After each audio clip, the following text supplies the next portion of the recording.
Welcome to our History channel, where we explore the most captivating moments and figures that have shaped our world. Today, we embark on a thrilling journey back in time, tracing the footsteps of some of history's most pivotal events. As we delve into our story, let's set the stage for the critical moment of Benteen'S ride during the tumultuous days of the Indian Wars. Time was of the essence, a fact that Custer seemed to grasp with an urgency that hung in the air like a storm cloud ready to burst. Picture this. Benteen, a key player in this unfolding drama, had barely traveled a mile when the chief trumpeter, Henry Voss, galloped in with Custer's orders. The air crackled with tension as Voss relayed the critical message. If nothing was discovered before reaching the first line of bluffs, proceed to the second with the same instructions. At precisely 12:18 p.m., Voss embarked on his swift 0.6-mile journey to Benteen, a feat accomplished in a mere 5 minutes, riding at a remarkable speed of 7 to 8 miles per hour. His urgency mirrored the pulse of the unfolding events, a heartbeat echoing the weight of impending fate. As Benteen pushed forward another mile, anticipation hung heavy in the air. Then, like a jolt of electricity, he received further orders from Regimental Sergeant Major William Sherrow. If nothing was sighted from the second line of bluffs, move into the valley. And if the valley yielded no clues, the march would continue into the next valley. Each command echoed with the gravity of their situation, the pressure mounting as they faced the unknown. With every mile traveled, the stakes grew higher, and the tension palpable. What awaited them in the valleys ahead? Join us as we unravel the intricate tapestry of decisions, actions, and the ever-ticking clock that shaped this historic ride. The fate of many rested on their shoulders, and history was about to be made. In a revealing letter dated February 24, 1892, Benteen shared his recollections with Theodore Golden about the events that transpired during those fateful hours. He described how the message from Sergeant Major Sherrow was alarmingly vague. If no valley was visible from the furthest line of bluffs, they were to keep moving until they encountered a valley, or perhaps the valley, and engage anything they found. The journey Sherrow undertook to reach Benteen was fraught with challenges, significantly more demanding than Voss's swift ride. By the time Voss delivered his message, it became clear to Custer that the orders issued were insufficiently specific. Realizing the gravity of the situation, Custer dispatched Sherrow after Benteen to clarify the command. Sherrow spurred his horse with urgency, racing the 1.2 miles to Benteen and arriving around 12:26 p.m. He pushed his steed to an impressive speed of 10 miles per hour, each thundering hoofbeat echoing the mounting tension of their mission. Custer's ambiguous instructions sparked heated debates that lingered long after the dust settled on that battlefield. Critics scrutinized Benteen's actions, with some accusing him of dishonesty during the Reno inquiry, casting shadows over his decisions. In a pivotal moment during the inquiry, a pointed question was posed to Benteen. "You acted on your own judgment when returning to the point where you met Major Reno?" Without hesitation, Benteen affirmed, "Entirely." This exchange is more than just a moment of accountability. It encapsulates the conflict and confusion of that day, as well as the complex dynamics among the officers involved. Join us as we delve deeper into this intricate web of decisions and consequences, exploring how a single moment can ripple through history and shape our understanding of bravery, leadership, and judgment in the heat of battle. Benteen believed that skirmishes would erupt along the trail, and he felt an urgent need to assist there. "I thought I had gone far enough," he recalled, "and I would be needed back on the trail." When questioned about any limitations on how far he should venture, Benteen confidently responded that the only restrictions were the valleys. This statement implied that Custer had entrusted him with the critical task of scouting all the way into the Little Bighorn Valley. However, this decision sparked fierce debate among critics, who argue that by abbreviating his reconnaissance, Benteen disobeyed direct orders. This divergence of actions led to conflicting narratives surrounding the events of that day.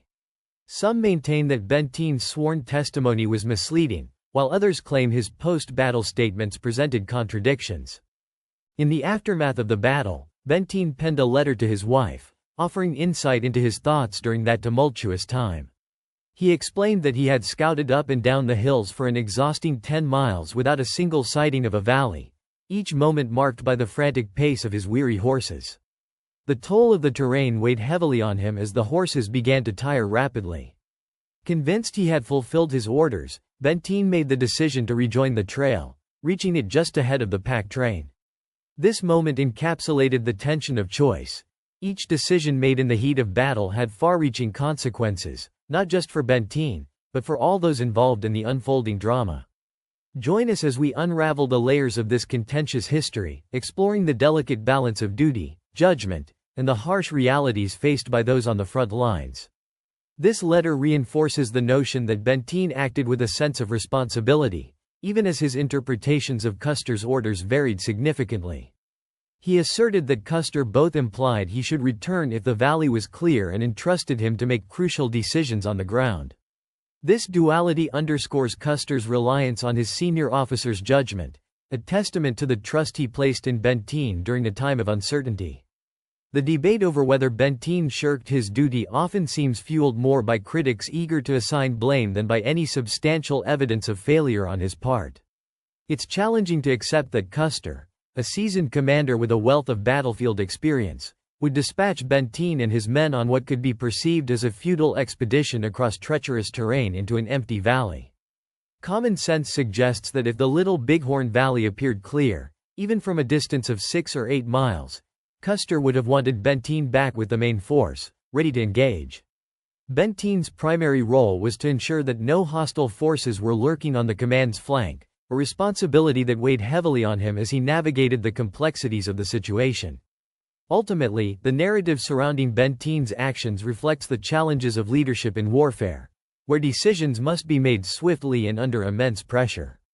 Join us as we delve deeper into the intricate dynamics of command and the profound implications of trust, judgment, and responsibility on the battlefield. In heartfelt letters to his wife, Benteen recounted the division of the regiment into 3 battalions, situated about 15 miles from the Indian village. However, Custer was not entirely certain of its exact location, adding an air of uncertainty to the unfolding mission. Benteen's assignment was clear. He was to sweep the left flank, searching diligently for any signs of the valley or potential enemy presence. During the 1879 inquiry, Benteen painted a vivid picture of the rugged terrain they faced, filled with treacherous defiles and steep bluffs. As he pressed onward, he reached the second line of bluffs without discovering a valley. Drawing on his military instincts, Benteen reasoned that the Indians would likely avoid such challenging landscapes, opting instead for easier routes that would conceal their movements. Benteen was convinced that his mission, whether explicitly stated or implied, was to clear the left flank as the regiment advanced down Reno Creek. While military scholars may engage in debates over the terminology used to describe Benteen's maneuver, such labels ultimately pale in comparison to the reality of the situation unfolding around them. Both Benteen and Custer, despite the criticism that would follow in later years, were seasoned professionals well versed in the complexities of warfare. They understood that in the heat of battle, the nuances of command often blurred, and the need for adaptability became paramount. As the regiment pressed forward, Benteen's awareness of his responsibilities and the tactical landscape highlighted the essence of military leadership, an intricate dance of strategy, intuition, and the ever-present need to respond to the unpredictable nature of combat. Benteen understood precisely what was required of him. He knew how to execute his duties effectively and when it was time to return to the command. This clarity of purpose, combined with his deep understanding of the battlefield dynamics, underscores the complexities of leadership in moments of crisis. Join us as we further explore the interplay of decision-making, instinct, and responsibility that shaped this pivotal moment in history. Custer placed his trust in Benteen, confident in his capabilities as a seasoned officer. At the heart of this unfolding drama lies not merely tactical terminology or rigid adherence to orders, but rather the story of experienced leaders navigating the complexities of battlefield decision-making under immense pressure. Understanding the paramount importance of thorough scouting, Custer directed Benteen to send a well-mounted officer and 6 men ahead to survey the bluffs. In response, Benteen took swift and decisive action, appointing 1st Lieutenant Francis Marion Gibson to lead the detachment. This choice underscored Benteen's commitment to the mission and his trust in Gibson's capabilities. However, the challenges posed by the terrain were formidable. The rugged landscape presented obstacles that would test the endurance and skill of the detachment as they navigated the steep bluffs and uneven ground. Each decision made in this harsh environment would be crucial, as the fate of the entire regiment hinged on their ability to gather vital intelligence. Benteen's leadership in organizing this reconnaissance mission illustrated not only his strategic mindset but also the urgency of the situation they faced. The stakes were high, and every moment counted as they ventured into the unknown, determined to fulfill their duty amid the looming threat of conflict. Mounted on a fast, sturdy horse, Benteen pressed forward, managing to outpace his own outriders. As they advanced, the flatlands gave way to rugged ridges, and the rough topography forced Benteen's battalion to veer right from their original path. This deviation was not a matter of choice but a necessity, as the steep bluffs proved too treacherous for the horses to navigate without exhausting them. In that critical moment, the stark reality of the battlefield became painfully clear. Decisions had to be made on the fly, requiring an immediate adaptation to the unforgiving landscape. Benteen's keen ability to read the terrain and adjust his course of action highlighted the fluidity of command amidst the chaos of war. Join us as we continue to explore how the interplay of trust, adaptability, and experience shaped the events that would forever alter the course of history. During the inquiry, Godfrey vividly recounted the exhausting toll the rugged terrain exacted on the horses, many of which grew weary from the relentless climbing and descending. Under the strain of the challenging landscape, some horses fell behind, struggling to maintain their pace. Private Windhoff, reflecting on those arduous days in 1946, painted a striking picture of the environment as truly unforgiving, rugged and rolling, with each hill presenting a formidable challenge. The obstacles faced by the battalion were not merely physical but symbolic of the relentless trials that tested their resolve and endurance.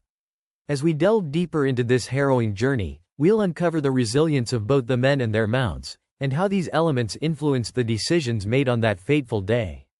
Windhoff's account highlights the difficulties they faced as they veered mercilessly toward the right, drawing closer to the path that Custer and Reno had previously taken. He estimated that they covered about 7 or 8 miles, a distance that, while seemingly short, was grueling when considering the treacherous terrain they navigated. The battalion felt a wave of relief upon finally reaching a small valley, a momentary respite in their taxing journey. The relentless cycle of climbing, stopping, and starting took a toll not just on the horses but on the men as well, creating a much tougher ride than a consistent, steady pace would have allowed. While the exact distance Benteen traveled remains uncertain, largely due to the deviations in the Mach's angle, we do know the route he took upon returning to the main trail. This journey was not just a physical challenge but a testament to the endurance and determination of those involved, navigating the complexities of warfare amid a harsh and unyielding landscape. Join us as we delve deeper into this remarkable story of resilience and the human spirit in the face of adversity. Benteen estimated that he had ridden approximately 10 miles before deciding to turn back, a figure likely inflated in the heat of the moment. By examining various testimonies and conducting detailed map studies, it becomes apparent that Benteen actually turned back upon reaching a small valley with a stream, now known as No Name Creek. This suggests that the true distance he covered was likely between 3 and 4.4 miles from the point of separation. This discrepancy highlights the challenges of measuring distances in the chaos of battle, where perceptions can easily become distorted. Understanding the realities of the terrain and the context of his decisions is crucial in evaluating Benteen's actions during this pivotal moment. As we continue to explore the events that unfolded, we'll delve into the implications of Benteen's choices and how they fit into the larger narrative of this historical episode. The path along No Name Creek could have varied depending on the angle they took, but it likely did not exceed 4.6 miles. This suggests that the entire trek amounted to a distance between 6.7 and 7.6 miles, an arduous journey through unforgiving terrain that tested both the endurance of the men and the strength of their horses. Navigating such a challenging landscape, fraught with steep inclines and rugged obstacles, added a layer of difficulty to their mission. Each mile traversed was not just a measure of distance but a testament to their resilience and determination in the face of nature's formidable challenges. As we further explore the implications of this journey, we will uncover how the harsh realities of the environment influenced their strategies and decisions during this critical moment in history. Lieutenants Edgerly and Godfrey offered valuable insights into the expedition. In a heartfelt letter to his wife, Edgerly recounted that after traveling 2 or 3 miles, They swiftly realized that continuing to the left and attempting to return to the main trail was impractical. This acknowledgement highlights the immediate challenges they faced in navigating the rugged landscape. Meanwhile, Godfrey estimated their return trip to be approximately 5 miles, a figure that closely aligns with Benteen's own assessments. However, the accuracy of this estimate hinged on the width of the turn they took from the divide. The varying perspectives of these officers underscore the complexities of measuring distance in such an unpredictable environment, reflecting the struggle to maintain a sense of direction amid the chaos of battle. As we delve deeper into their accounts, we will uncover how these insights shaped their understanding of the terrain and influenced their decisions during this critical moment in history. Together, these accounts illuminate the complexities of navigation within a challenging landscape and the critical decisions faced by the officers under immense pressure. As we delve deeper into this historical episode, we will uncover how the experiences of Benteen and his men profoundly shaped their understanding of command and resilience amidst the chaos of battle. Their journey serves as a powerful testament to the adaptability required in the face of adversity, revealing not only the physical challenges they encountered but also the mental fortitude that defined their leadership. Join us as we explore the intricate dynamics of strategy, trust, and determination that characterized this pivotal moment in history. Benteen's recollections align closely with Lieutenant Edgerly's assessments, further solidifying the timeline of their arduous trek. Edgerly later reaffirmed his initial 3-mile estimate before Benteen made the pivotal decision to turn toward No Name Creek. According to Edgerly, Benteen altered direction approximately 6 miles into the valley before venturing into the hills, a strategic maneuver Edgerly clarified during questioning as they navigated the turn into Reno Creek Valley back onto the main trail. The comprehensive study presented in Roger Darling's book, Benteen's Scout, provides an in-depth analysis of this critical expedition. Darling meticulously crafted a map based on the original quadrangles, offering a visual representation of the challenging terrain that Benteen and his men navigated. However, our analysis, guided by the testimonies of Godfrey and Edgerly, suggests that Benteen likely entered the No Name Creek Valley slightly lower than indicated on Darling's map. This adjustment not only aligns more accurately with the natural landscape but also accounts for the practicalities of horse travel in such unforgiving conditions. By integrating these insights, we gain a clearer understanding of the obstacles faced by Benteen and his battalion, highlighting the dynamic interplay between terrain and tactical decisions in the midst of battle. As we continue to explore this pivotal moment in history, we'll delve into how these geographical considerations influenced the strategies employed by Benteen and his men. Despite minor discrepancies in mapping details, the consensus remains clear. Benteen likely covered approximately 4 miles before reaching No Name Creek. This distance, though seemingly modest, was a formidable challenge given the rugged and rolling terrain they faced. The relentless climb and descent took a significant toll on both the horses and the men, pushing their endurance to the limits. As Benteen navigated through this treacherous landscape, the decisions he made were a testament to his leadership and adaptability. The small valley offered a brief respite, but the ever-present threat of hostile forces and the demands of the mission kept them moving forward. The route back to the main trail was no easy feat, marked by strategic turns and the constant battle against exhaustion and uncertainty. Lieutenants Edgerly and Godfrey's perspectives provide invaluable insights into the true nature of Benteen's journey. Edgerly's letters to his wife reveal the harsh realities of their path, while Godfrey's reflections underscore the physical and mental strains endured by the battalion. Together, these accounts paint a vivid picture of a mission fraught with challenges, where every mile traveled was a victory against the odds. Roger Darling's meticulous research in Benteen's Scout not only maps out the physical journey but also delves into the psychological resilience required to lead under such dire circumstances. By cross-referencing testimonies and refining map interpretations, Darling crafts a narrative that honors Benteen's strategic decisions and the unwavering determination of his men. This thorough analysis illuminates the complexities of command in the heat of battle, showcasing how Benteen navigated not only the treacherous terrain but also the mental and emotional challenges inherent in military leadership. As we explore Darling's findings, we gain a deeper appreciation for the intricate dynamics of trust, courage, and resolve that defined this pivotal moment in history. Ultimately, Benteen's role was crucial in ensuring the safety and effectiveness of Custer's command. His ability to interpret and act upon orders, even when faced with ambiguous instructions and relentless terrain, highlights the essence of military leadership. As we continue to explore this chapter of history, we gain a deeper appreciation for the complexities and heroic efforts that defined Benteen and his battalion's journey through the unforgiving landscape of the Little Bighorn Valley.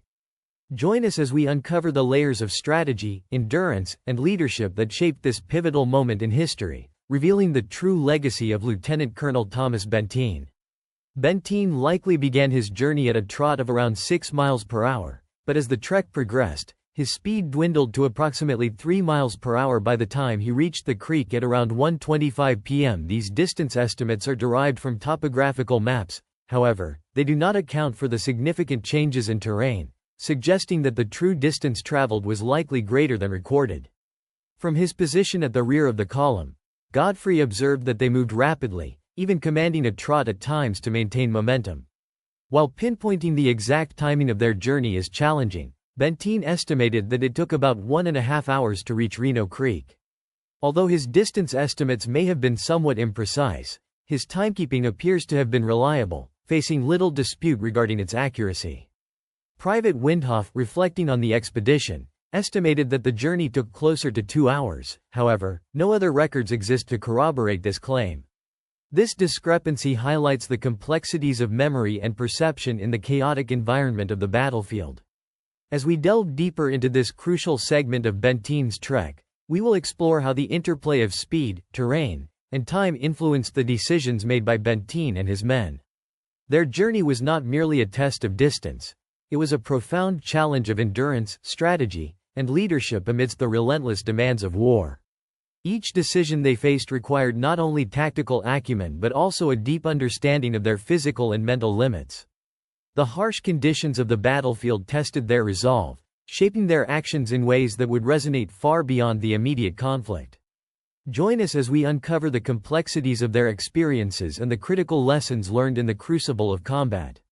If we consider a flat distance of approximately 7 miles and a travel time of 1 hour and 40 minutes, Benteen's average pace was around 4.2 miles per hour. This is quite impressive given the harsh terrain and the necessary stops he had to make to survey the valleys along the way. A faster pace down No Name Creek, potentially reaching around 7 miles per hour, likely contributed to this overall speed. Despite the challenging conditions, Benteen's pace was commendable, reflecting the urgency and efficiency expected of an experienced officer in the field. By 1:50 p.m., he had successfully reached Reno Creek, the main trail, just in time to spot a lone rider approaching, with the pack train trailing about a mile behind. These observations underscore Benteen's rapid completion of his mission, showcasing his ability to navigate through difficult landscapes and adverse circumstances. His keen awareness of the situation and swift decision-making played a crucial role in ensuring that he returned to the main force promptly, reinforcing the critical nature of his leadership during this pivotal moment. As we continue to explore Benteen's journey, we'll delve deeper into the interplay of urgency, skill, and strategic insight that defined his actions and the broader context of the unfolding events at the Little Bighorn.